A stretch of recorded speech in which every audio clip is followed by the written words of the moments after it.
Hi, this is Nick Katko from BMA, along with my colleague Mike DeLuca.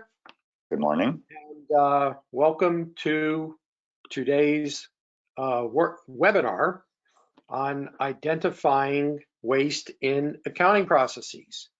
So first, I want to do the technical check to make sure that you can see us, you can hear us, and you can also see the presentation. So if you sort of just can type a yes in the question pane, that would be good. All right, and I got a couple responses, so we're good to go there.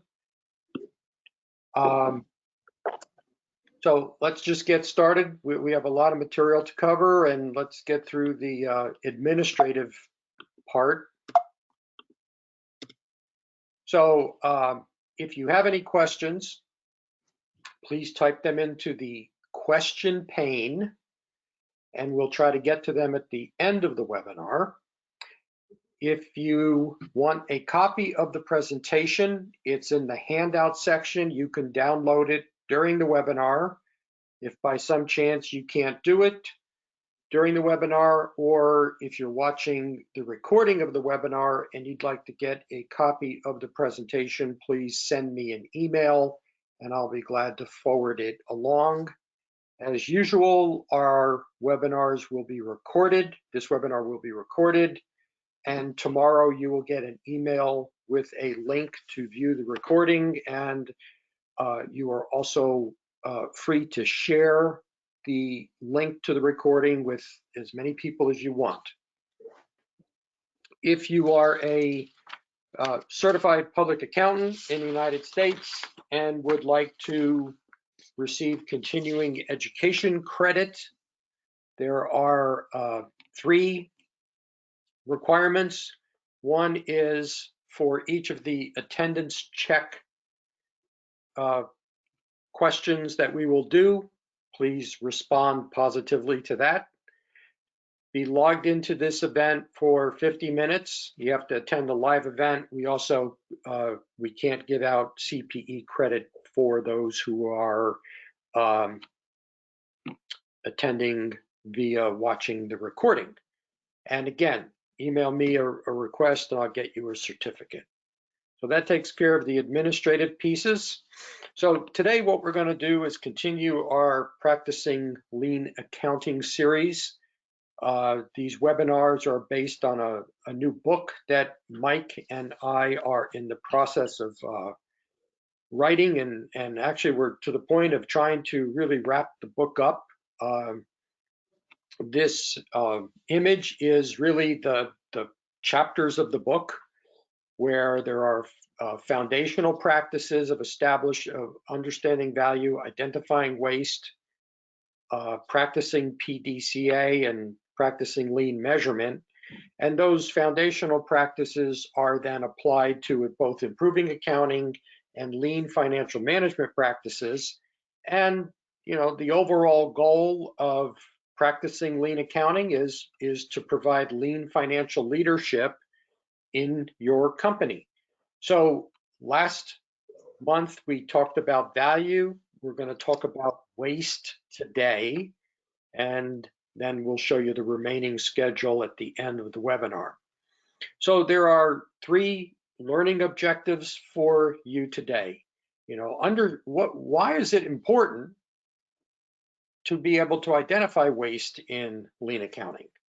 Secondly, what are the different types of waste, and how do they manifest themselves in accounting processes?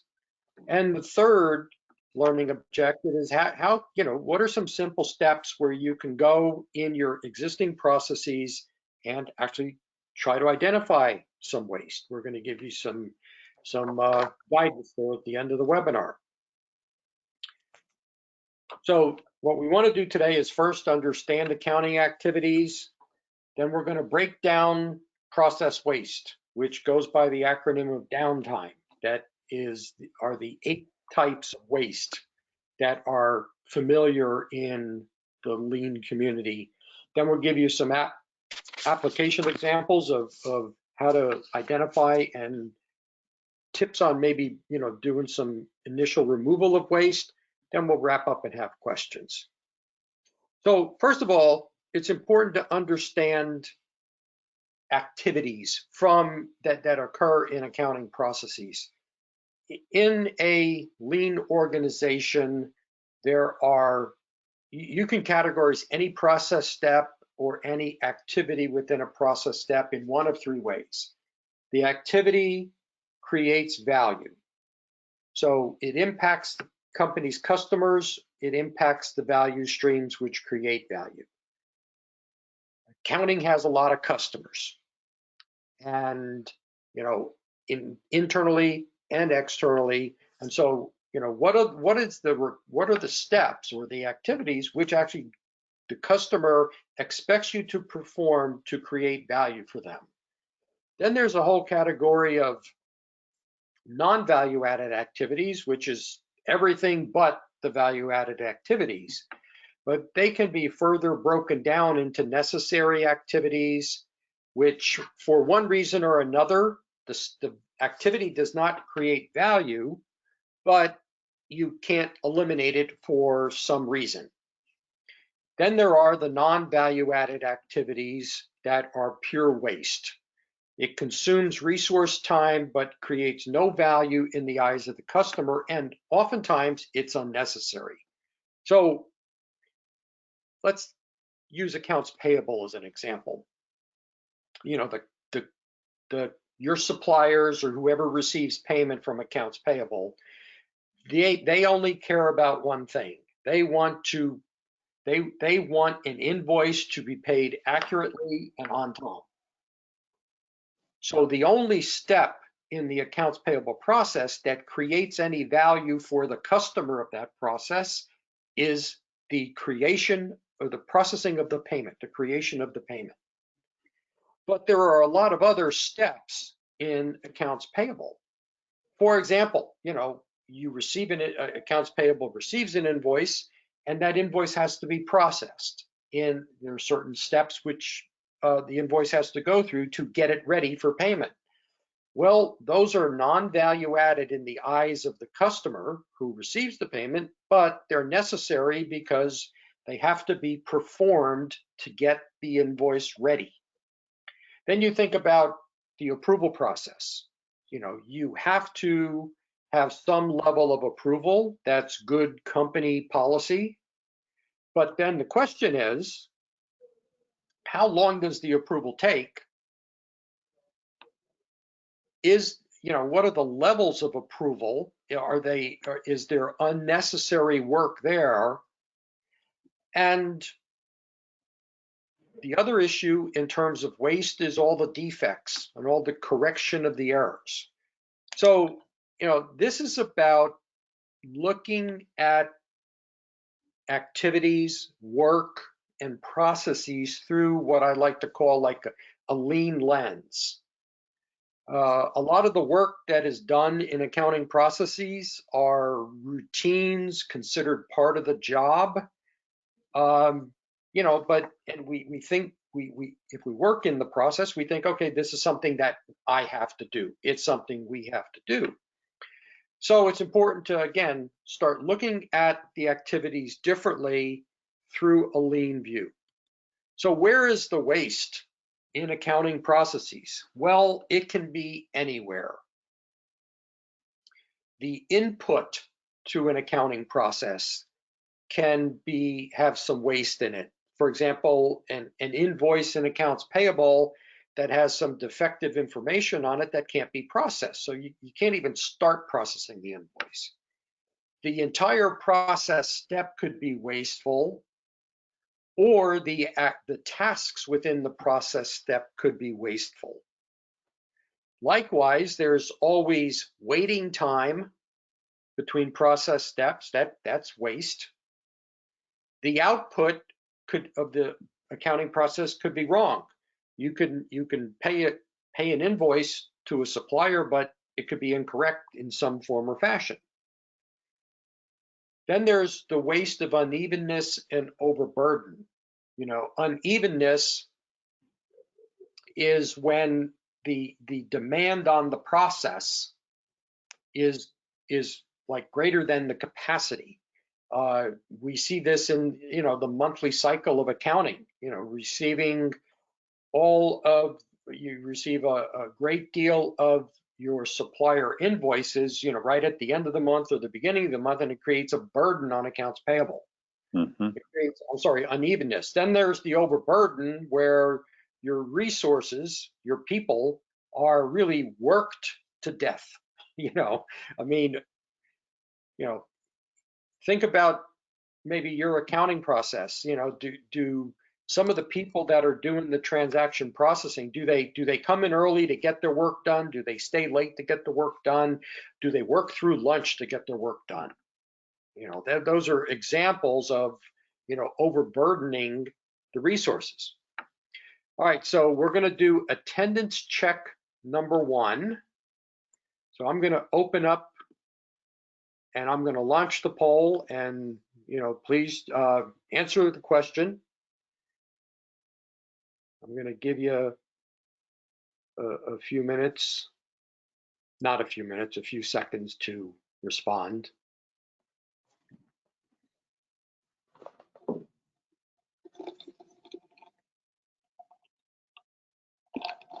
All righty, so we got just about everybody responded. I'm going to close the poll.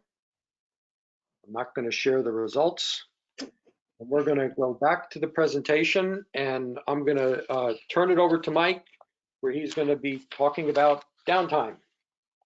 So like Nick said, there are 3 main categories of waste. There's the unevenness of demand on the process. Like you said, the invoices can come all at one time in the month. And so there's that unevenness. There's no invoice might arrive on the 15th, but they all come toward the end of the beginning. So there's unevenness, there's the overburden. We're going to focus on the 3rd category of waste, which is process waste. And those were all of the things in the map that Nick showed around where either a process step or the tasks within a step can have waste.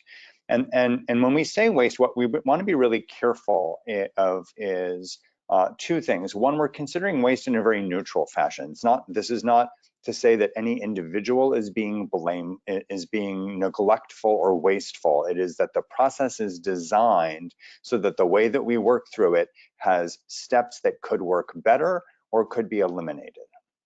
And that's all in the context of what's the value of the process to begin with. What is the process needing to produce? So within a process, we want to categorize these different types of process waste.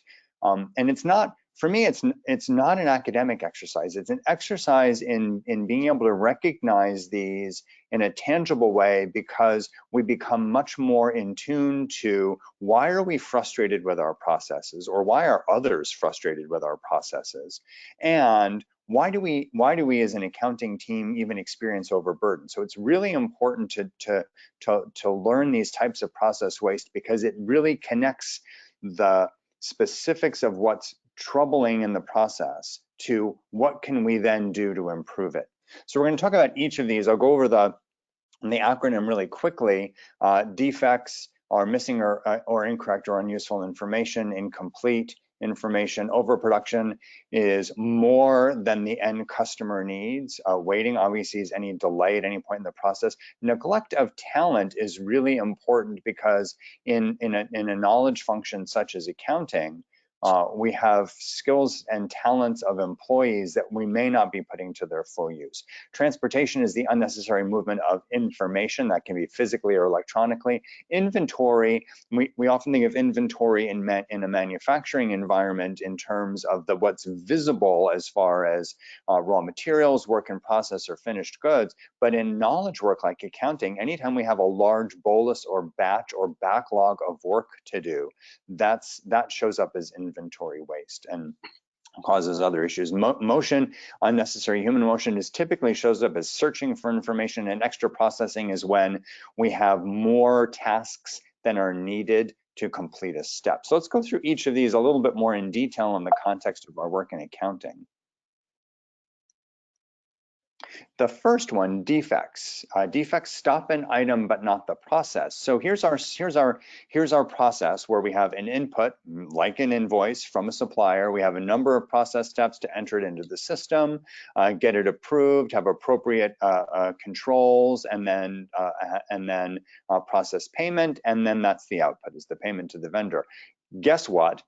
The invoice comes and it doesn't have a valid PO, or the PO is missing, or it's a vendor that we work with a lot and it's an invoice for $47,000, but we don't know what of the things that we're doing with that vendor that $40,000 is for. So that item has incorrect or missing information, and we have a loop.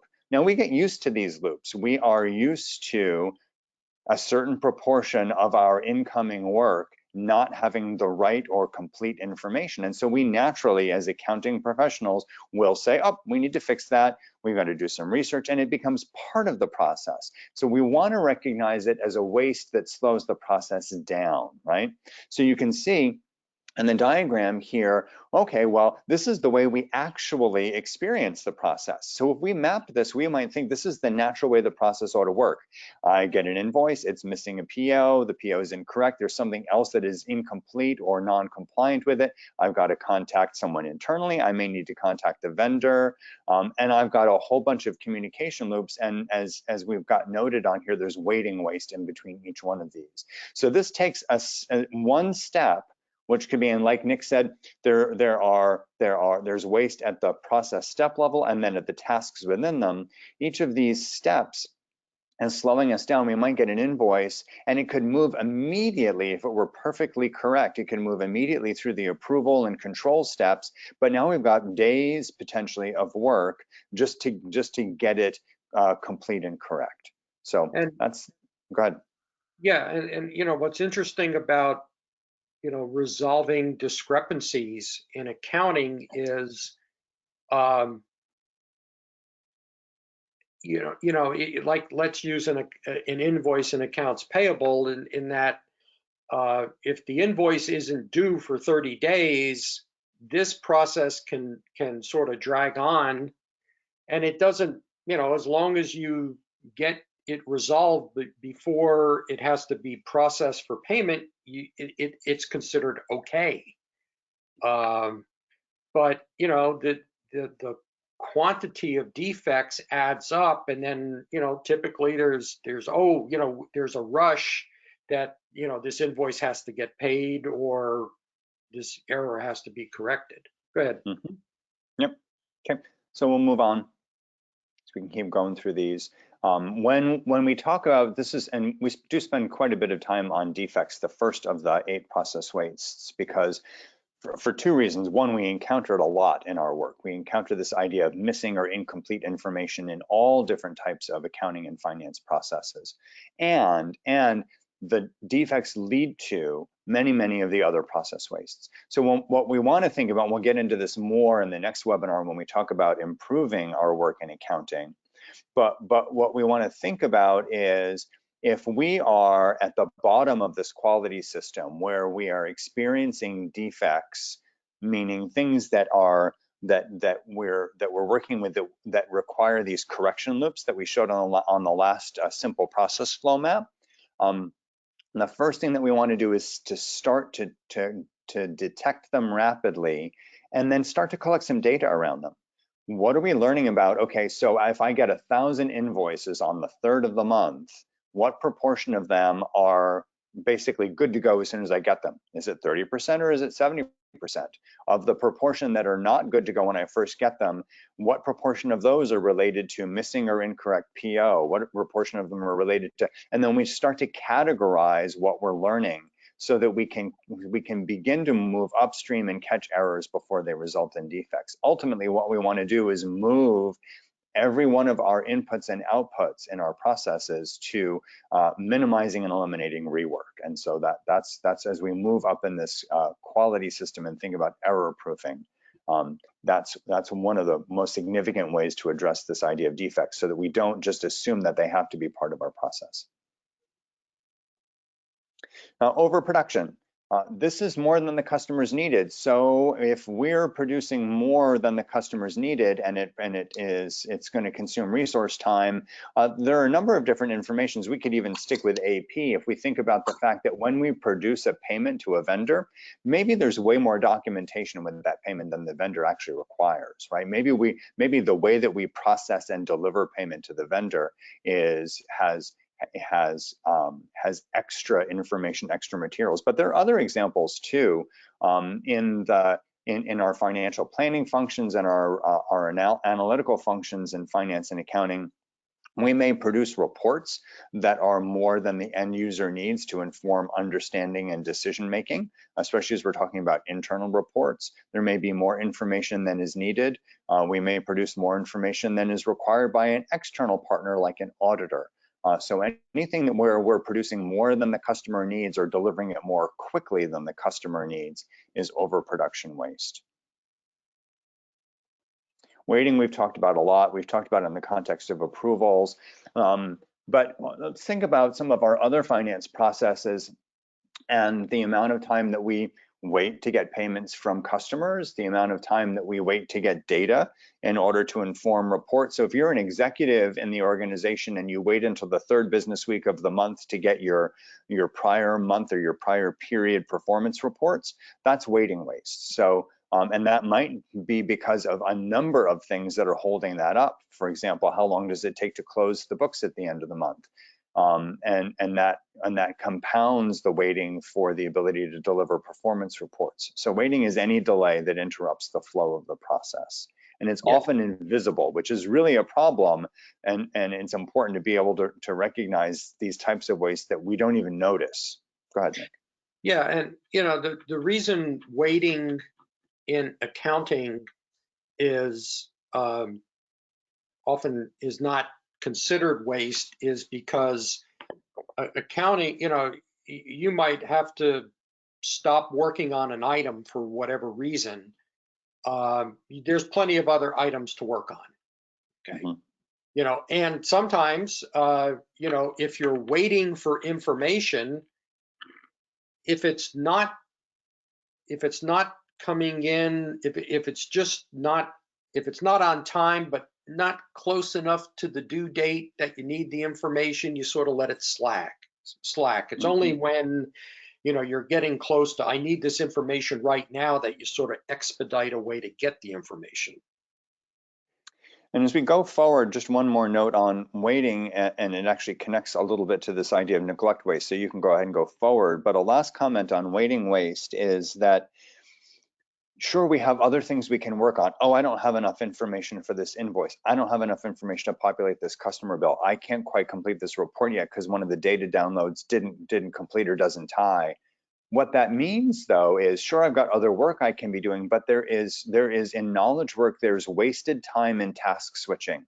So if I'm coming back to something, especially with a certain degree of complexity, it takes me time to remember what was I working on in order to get back into moving forward with that work.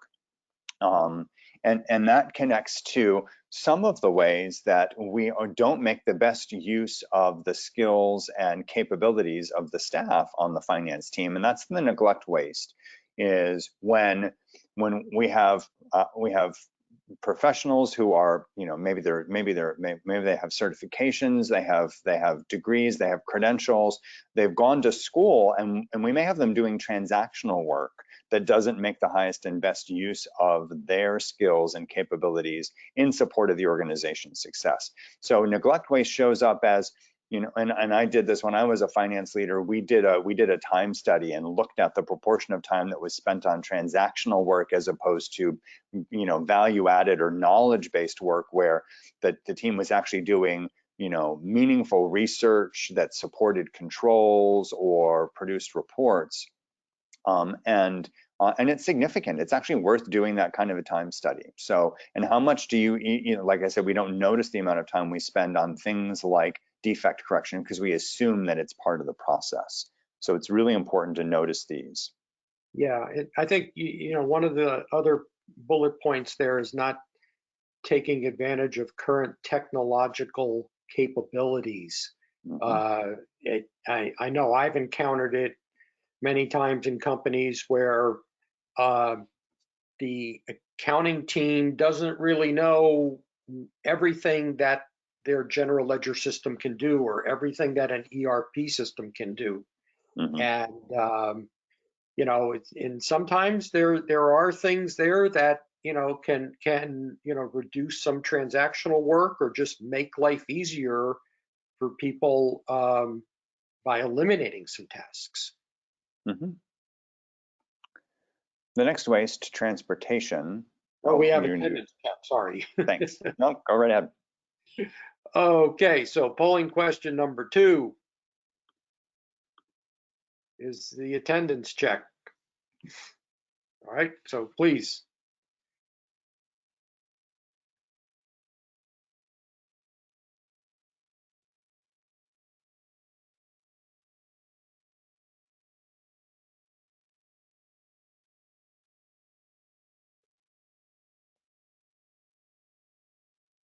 Alrighty, we have a good response, so I'm going to close the poll. Not going to share the results, and we will go back to transportation waste. Mike. Great. So transportation waste, again, in knowledge work, we have to be really thoughtful about how this shows up, because anytime we're moving information unnecessarily or moving information more or in a more complex fashion than it needs to, that's transportation waste. So that is everything from routing an invoice for approval, and that can cause other delays like waiting. Worked with one organization that routed all of their invoices in paper, and this added significantly to the time that the process took. But we also have to think about the way that we move information within and between systems. At least in my own experience as a finance leader, folks on my team were constantly downloading from system A, massaging the data so that it could be uploaded to system B, which had a different data structure. And so just the transportation of data can be very wasteful. And so just be attentive to all of the times that you're transporting information, whether it's a physical thing like an invoice for approval or a bill or a report for review, or just the data and the files within your system. Yeah, spreadsheets too. Exactly. How many times have you had multiple spreadsheets that used same information, but when you look at the information in the spreadsheets, it's not all the same. There's different versions of the information or when it was retrieved, and they're not all up to date. It's and then you have to go back and figure it all out. Yep. Inventory is anything that shows up in a batch, and so this shows up lots of different ways in our work in accounting and finance. We do things based on calendar periods, which has natural inventory boluses or batches associated with it. We do payroll twice a month, every other week, once a month, whatever your cadence is. We close the books at the end of typically at the end of a calendar month period. We do reports at the end of a calendar month period. We may bill customers if it's a recurring service, again on a calendar month. And so these things show up as batches. And anytime in particular, as I've worked with folks in processes like receivables, where when there's any kind of backlog that builds up, and we need to work down that backlog, that's an inventory.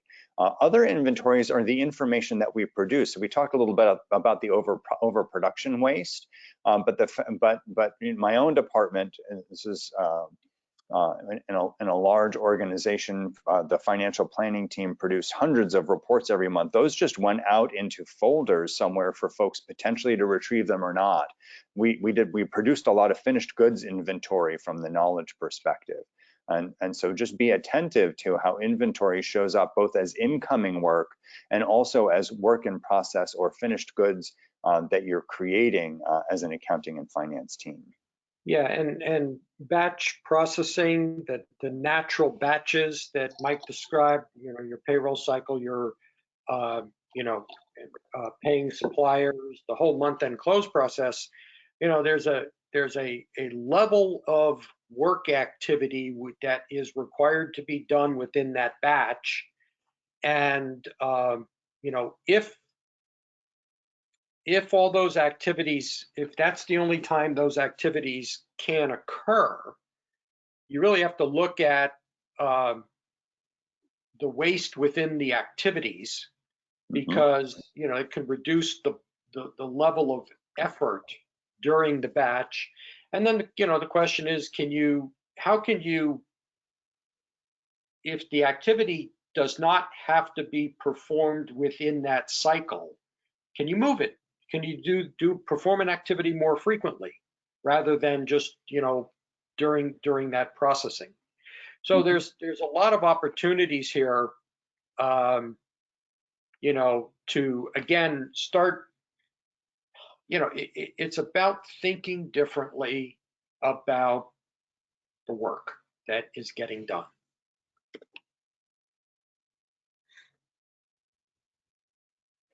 Yes, and thinking differently, and I mean, recognizing the wastes in the work is one of the first ways to really practice this thinking.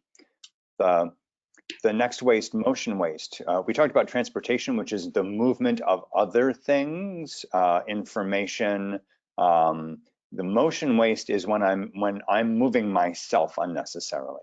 And that can be anything from, my goodness, how many unnecessary clicks and keystrokes does it take to get that invoice entered into the AP system?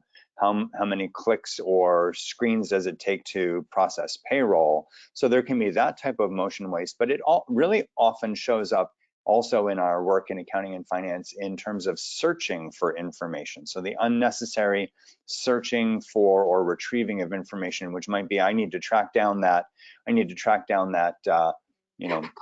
that marketing manager or that sales associate because I don't have the right information for this customer account, et cetera, et cetera. So there's a lot of different ways that motion waste shows up in unnecessarily moving ourselves. And it can be things as simple as, I need to route this for approval. It needs to be routed in paper and the printer's way down the hall. I mean, that might seem trite, but these are all the things that when you're trying to process 1,000 invoices in 2 days can really add to the overburden that, like Nick said, if you can't spread it out over the month and it needs to be done, look for the wastes that can make it easier to do it in the period of time that it needs to be accomplished.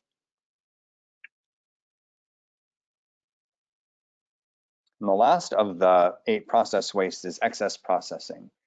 And this is so we've got within a process step or within a task, any level of effort that is unnecessary, and we'll talk about the specific reasons, it contributes to extra processing waste. So for example, if I have a process that's unnecessarily complex, then that could be simplified. That would be extra processing waste. This often shows up because we're looking to provide a level of precision in our work and our outputs that may be more than is needed by the process.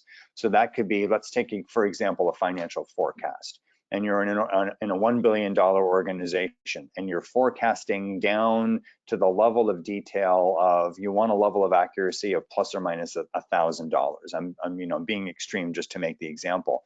But think about where in your processes you're looking for a level of precision. It could be in estimating accruals. It could be in forecasting. It could be in any number of different activities. It could be in generating or developing a pro forma. And you're looking for a level of precision that doesn't necessarily add value. And so, Nick, go ahead. Well, no, I was just going to give another example of a company that Mike and I both worked at last year. They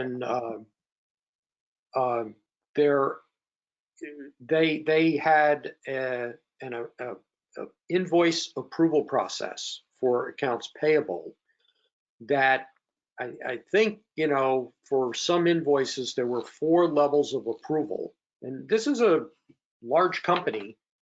And, but the reason that the 4 levels were added was because they found that there were people responsible for approving that were sort of given cursory approvals and really weren't doing their due diligence to determine if work had been performed, and it just had an impact. So they said, okay, we're just going to add more approvals instead of trying to solve the real problem. So sometimes within my point is sometimes within the quote unquote policies and procedures, you can get some excess processing for whatever reason. Mm-hmm. Yeah, and approvals are a great example. One other quick example, and then we can move on to ways to really begin to apply this practice.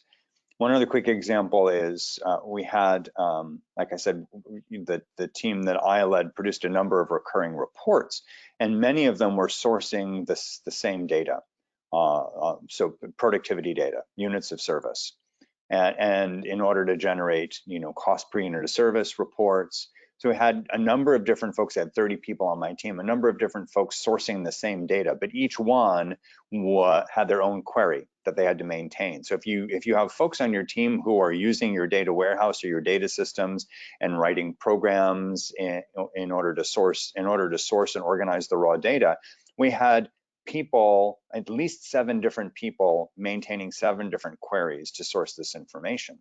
But it's the same information. And when they realized this, when we talked about it as a team, and they're like, hey, we're all pulling these same units of service, we're each maintaining 7 different queries in order to do this. This is extra processing waste because it's more effort than is required to deliver the output. So they consolidated all of their queries into one. They were producing different reports for different end users, but they were able to base it all on the same source.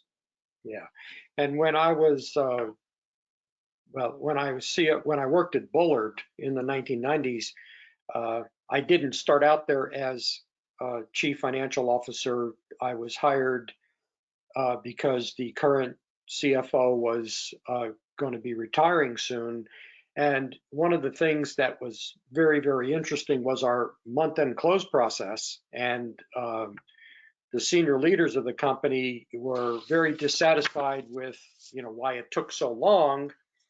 And, to the retiring CFO's credit, he was very, very experienced, but he believed in what I would call over precision. He wanted everything to be accrued at month end, and then it had to be reversed the following month. And a lot of the waiting time in month end was waiting for invoices to come in, that when you added up the value of those invoices, and these were recurring invoices, every month we would get the same invoice.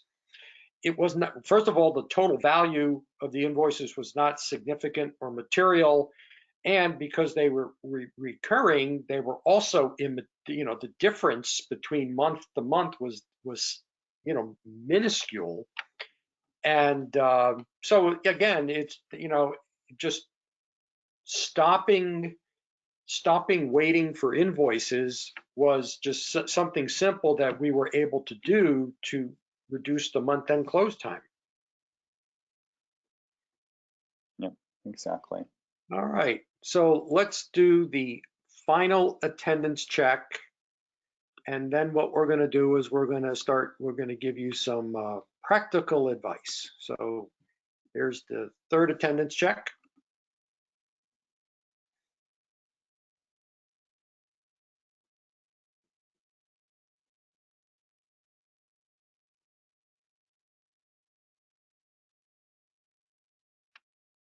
All righty, I'm going to close, not share the results. Let's get back to the presentation. So, let's get a little practical here, and let's look at some of the accounting processes and specific examples of waste. Some of these we may have mentioned, so we're going to try to summarize this. So month end, okay, everybody goes through the month end close process, and so one thing is, if you're looking at any correcting journal entry, any journal entry that is correcting an error that occurred during the month, well, you know, go to the source of the error. Why did the defect occur during the month, and try to solve that problem, eliminate or reduce the number of correcting entries, and you're making some improvements. If you're waiting, you know, what are the reasons why you are waiting for information that you need to, you know, to either begin part of a month-end process or complete it? You know, things like billing information, things like, you know, the dreaded employee expense reports that have to be turned in every month, and everybody's always late turning them in. The month-end close, as we said, is a batch process.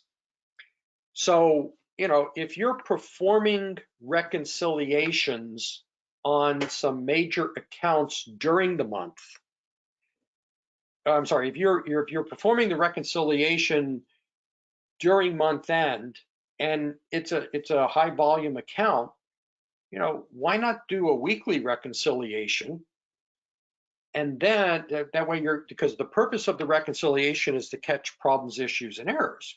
So the more frequently you do the reconciliation, the faster you're going to detect problems.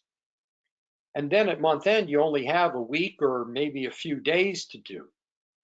Likewise, if you're doing reconciliations on accounts that don't have much activity, consider reducing the reconciliation. Instead of monthly, maybe do it quarterly. Again, you know, there's the materiality issue here. Then there's holding accounts payable open.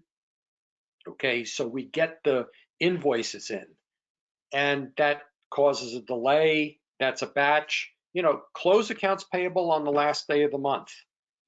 Close it a day early.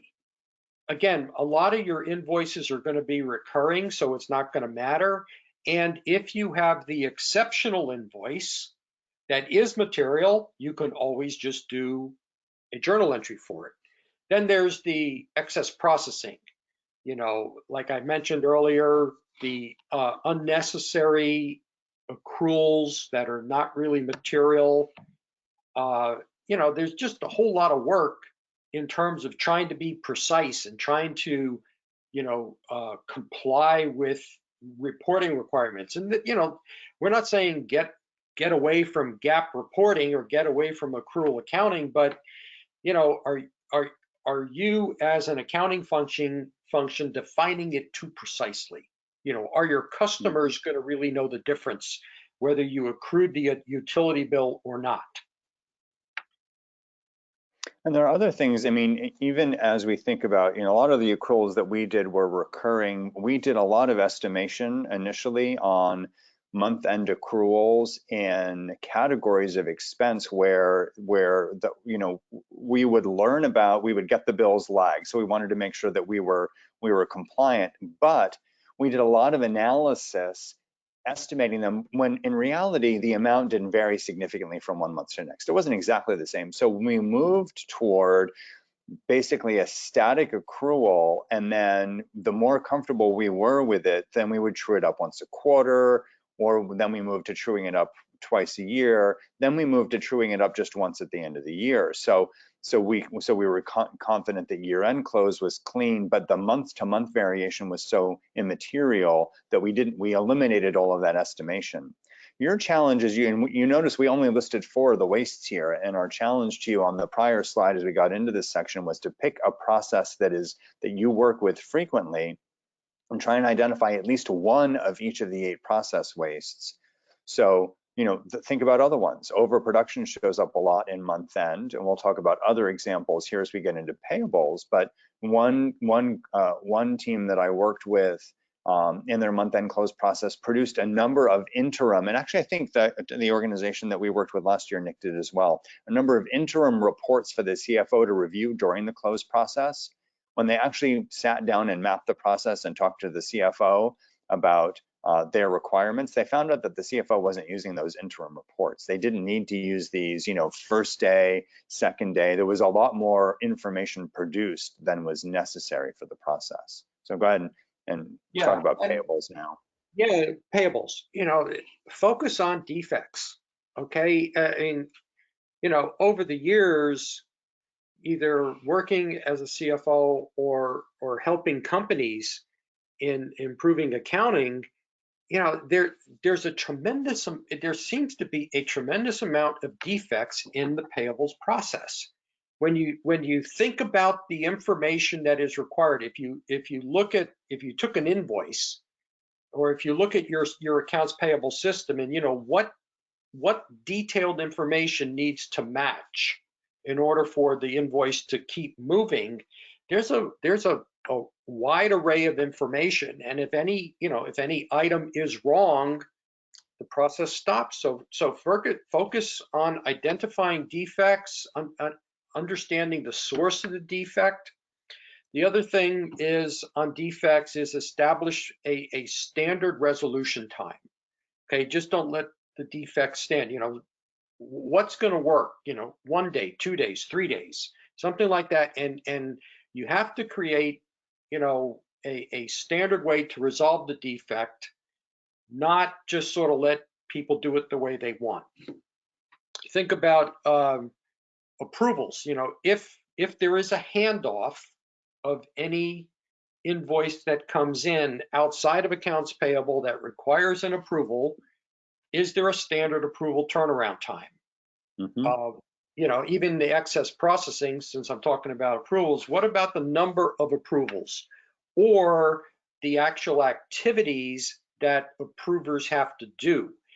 Here's one thing, which is sort of a reality. People don't like to approve.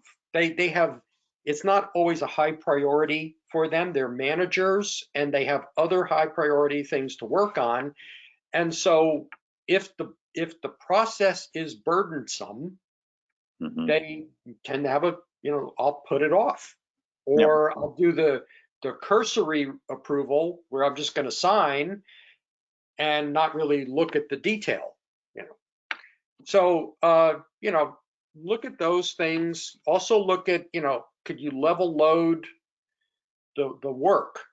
Can you work with suppliers and maybe change the timing of when they send the invoice? There's nothing magical about month end, when it comes to invoicing someone. If you got an invoice from a supplier in the middle of the month that covered the previous 30 days, that reduces the burden on accounts payable. Mm-hmm. You want to add anything, Mike, to this? Well, I think that the waiting and the excess processing are really important in payables and receivables. But think about the things that contribute to the waiting time, the turnaround time. And Nick, you gave the example of managers don't like to approve. We don't just want timely approvals, we want substantive approvals. So what we want to avoid is managers just going to sign off on it because they don't have the time to do the research. So we want to make it easy for them. We want to eliminate their searching waste, make it easy for them to do a substantive approval. And that might mean that we give them a reference sheet. There's something else that's provided either with the invoice or just as a ready reference for them. I worked with one organization and managers kept putting off approvals because they were supposed to look up budget codes and they had lists that were 4 years out of date. It was the wrong budget code. I mean, I don't know if how often folks experience things like this, but it contributes to the waiting time. And if we want the accounting team to be able to approve and pay invoices as they arrive, the more that they're waiting for approvals, the more the work just gets really bunched up, and we create this inventory and backlog that slows the accounting team down. Yeah. And just a couple more things on approvals. You could do pre-approvals. You could do sort of batch approvals, especially if it's a recurring invoice within a certain range that, if the invoice falls within this range, it's automatically approved. But if it's outside the range, then it becomes an exception, and then the manager has to take a look at it. So there's all. And in my organization, before we went on vacation, we had to identify a backup to approve invoices and payroll. So it's not one of those situations where so-and-so needs to approve it, but it's sitting in their inbox. Yeah. Then when you look at receivables, what's interesting about receivables is, there's a why, sometimes receivables which includes preparing the invoice and sending the invoice and then collecting on the invoice. Sometimes the invoice preparation process is sort of simple and automated, like in a lot of manufacturing companies. Once the once the order is completed and shipped, the system will signal accounts receivable, hey, we have to, these are the shipments that occurred yesterday. It's time to process the invoices. But it can become very, very complex. This usually occurs where the terms and conditions are very, very customized and complex. For example, think about construction or any kind of progress work, software development, and like where Mike worked in healthcare. It's a lot of complexity there. And so the information that accounts receivable needs to prepare the invoice, is it correct or is it incomplete? And we get that from others in that order to cash process. Mm-hmm. Then there's the batch processing of monthly invoices that usually occurs more on progress billings, and there's this month-end surge. We got to get the invoices out to record the revenue and also to get them to the customer because they need to record those. And so you almost have to look beyond accounts receivable. For example, the collection of the information, the approval of the information that goes into the invoices, that's where the waste can be. That has to be eliminated to relieve the burden on accounts receivable. Mm-hmm.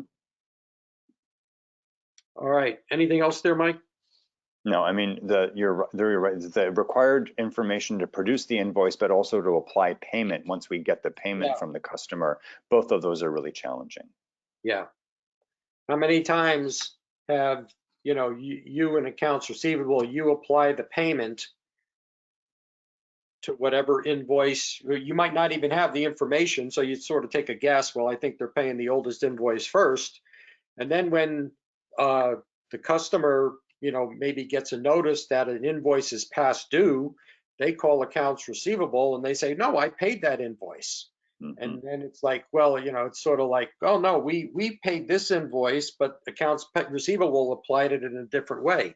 It's a whole lot of resolving that discrepancy is just not value added. So how can it be prevented? Then you have payroll. We have a few minutes left, and so I'll go through payroll real quickly. It's important to pay the employees the right amount, and if they don't get paid the right amount, they will let you know. So the question is, how cumbersome is the process to gather the right payroll, the right information in terms of time worked? Are there defects? Does accounting or payroll, do they spend a whole lot of time correcting defects because of complex reporting requirements? It could be for customer billing purposes. It could be for costing purposes. It could be grant reporting. I'm sorry?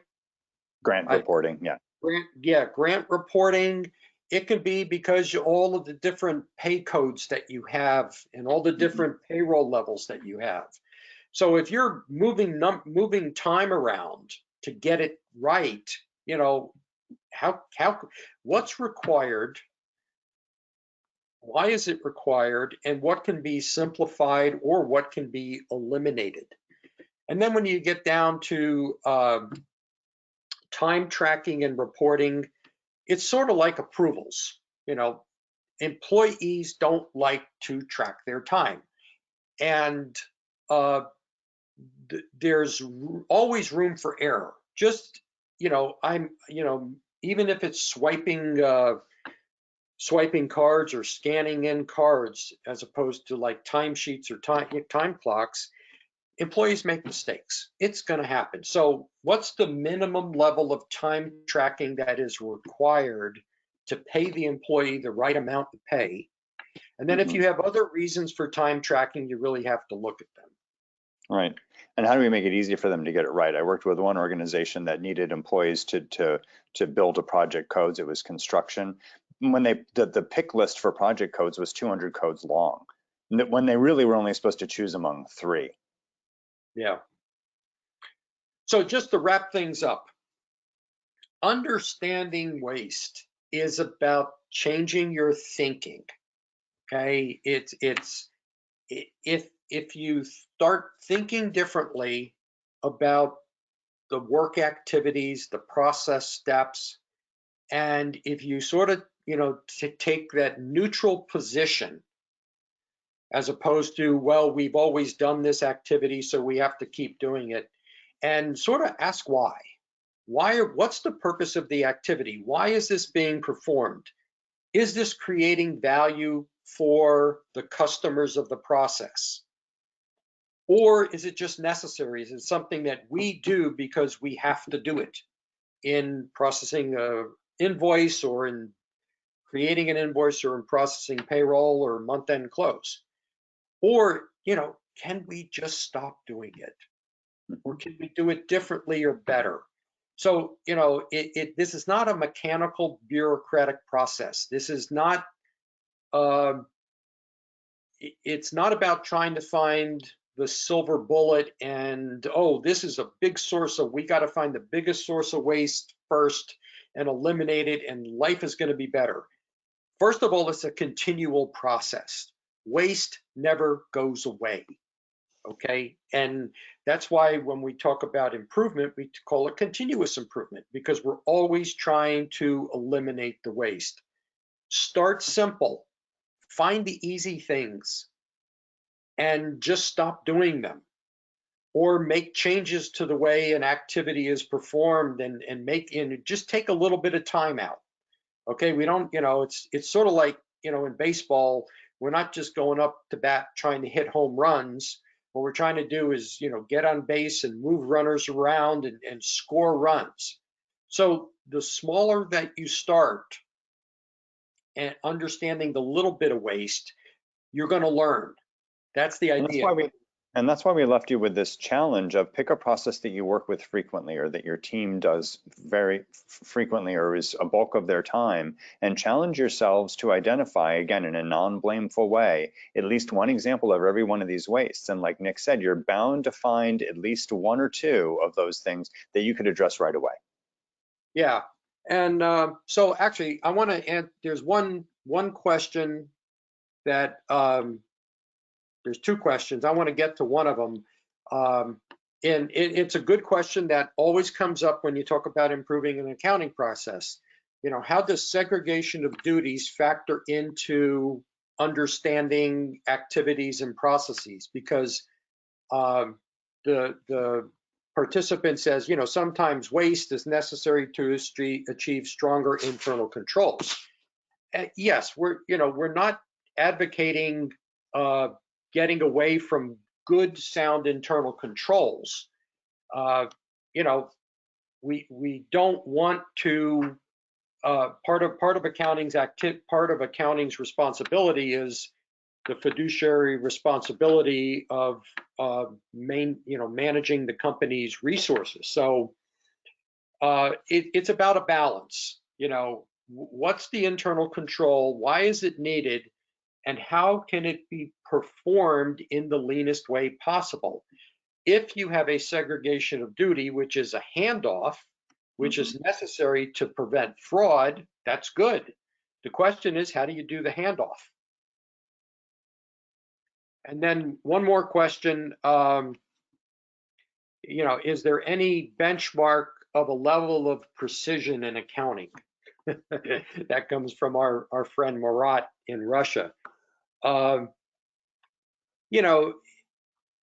Accounting people inherently understand what generally accepted accounting principles are, and there are sort of practices within accounting to know, do we have are we precise in our numbers, not overly precise. there's this idea of materiality, and it's very sort of nebulous in terms of accounting, but and it's really judgmental. And the idea is, you know, is something significant to the financial statements that it can sort of misstate or mislead users of the financial statements. That's the idea of materiality. And so, you know, that's the important thing, is to, you know, you want to make sure that you are precise in terms of materiality. But if you get into immateriality, meaning a recurring invoice where the amount may only change 10 or 20% every month, but that doesn't have a big impact on reporting profitability, that's sort of the level of precision. I hope that helps, Murat. All right, so just to wrap things up, we're at the top of the hour. You know, we've completed the second foundational practice of identifying waste. Next month, we're going to focus on practicing PDCA. Then we're going to talk about lean measurements in June. Remember to complete the survey. It's actually 6 questions, not 5, that you'll get as soon as this webinar is over, or you will get in the follow-up emails. If you'd like to have CPE credit, send me an email. I'll get you the certificate. Those are the dates of our webinars in May and June. We'll be scheduling more for the second half of the year soon. And if you'd like to contact us, you know, go to our website. You can find both Mike and I there. You can contact us via the website. So thanks for attending. Mike, any closing comments? No, just appreciate it, and come back next month to learn about improvement. Yeah. All right. So you guys, everyone, have a good day. Stay safe, and we'll see you soon. Bye-bye. Bye.